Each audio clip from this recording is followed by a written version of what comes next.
السلام علیکم۔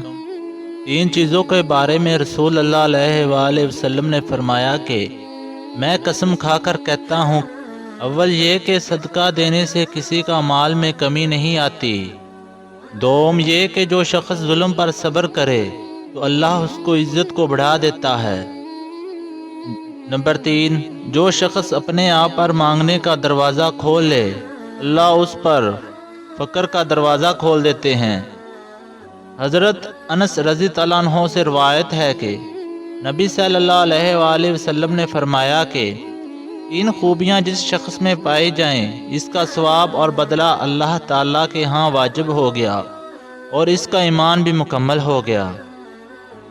نمبر 1 اچھے اخلاق، جن لوگوں کے ساتھ زندگی گزارے۔ نمبر 2 ایسا تقوی جو اس کو گناہوں سے بچا سکے۔